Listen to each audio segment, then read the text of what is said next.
Okay, so this is solving one-step equations with addition and subtraction. I'm first going to do an example with an I do.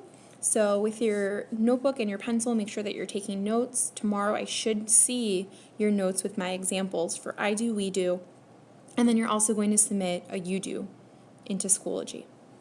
So our very first example is x minus 3 equals 5.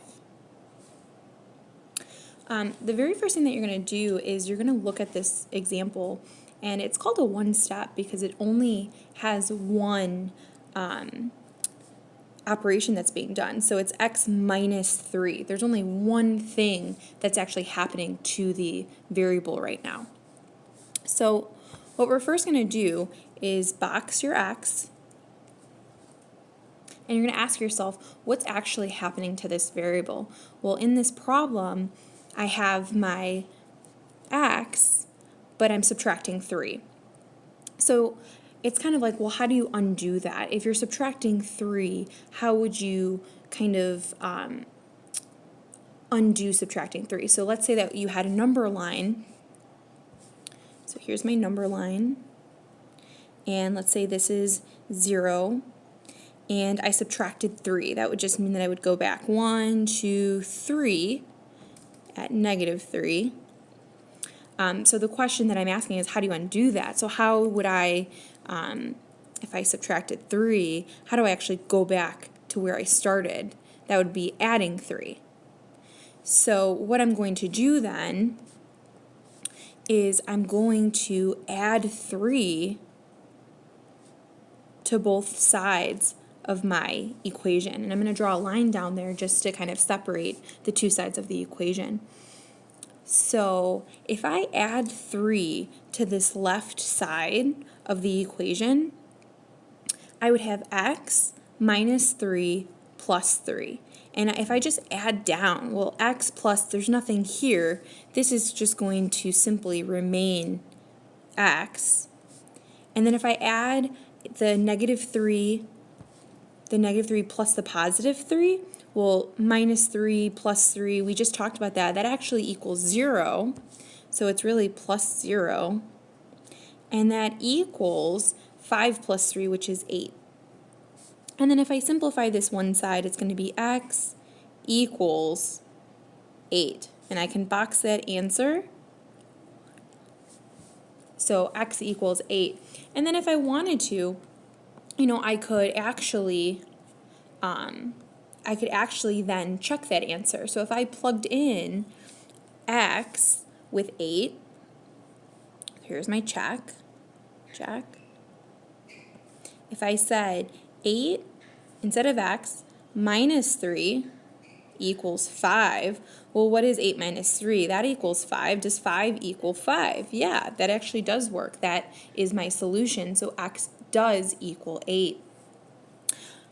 Let's do another one.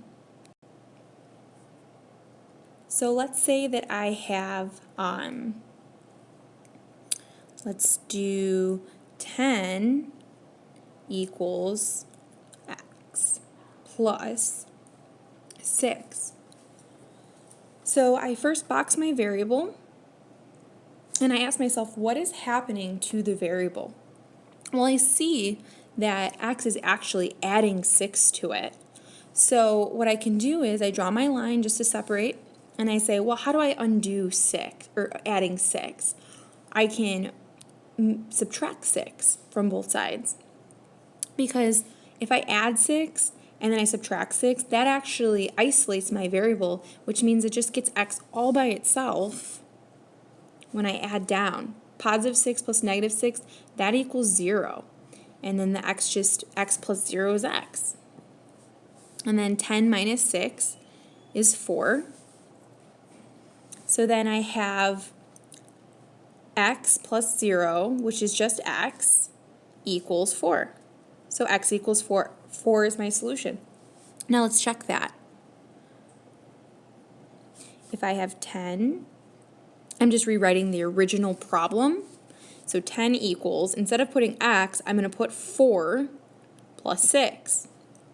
Well, what is 4 plus 6. That equals 10. And my original problem said it needed to be equal to 10. So does 10 equal 10? Yeah, that works. So I can say check.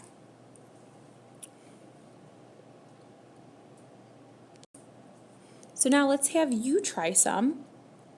Let's do t plus 8, and that's equal to 13.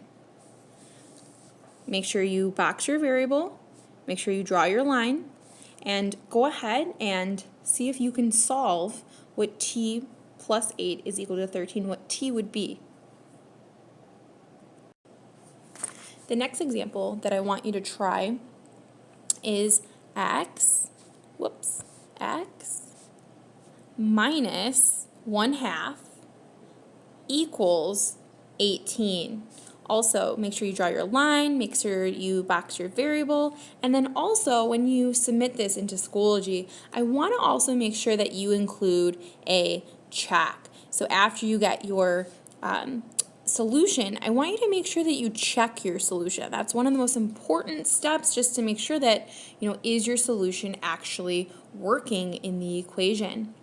So go ahead, solve those, and then make sure that you either take a picture or you do it in Notability and you submit it into Schoology in place of your quiz.